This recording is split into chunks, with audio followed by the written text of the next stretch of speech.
রংপুরের পীরগাছায় ৩ আওয়ামী লীগ নেতার নেতৃত্বে প্রকাশ্য দিবালোকে ৪ দিনমজুরের বাড়িতে হামলা, ভাঙচুর ও ব্যাপক লুটপাটের অভিযোগ উঠেছে। গত রোববার সকালে উপজেলার ছাওলা ইউনিয়নের দামুশ্বর গ্রামে এ ঘটনা ঘটে।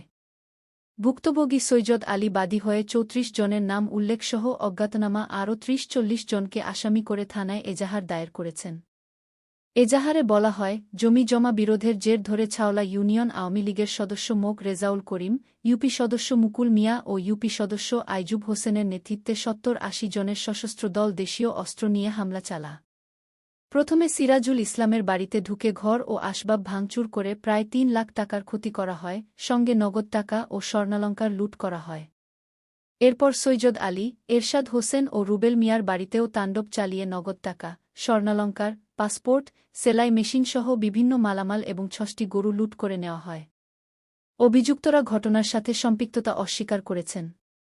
পীরগাছা থানার ওসি সেলিম মালিক জানান, পুলিশ ঘটনাস্থল পরিদর্শন করেছে এবং তদন্ত সাপেক্ষে ব্যবস্থা নেওয়া হবে।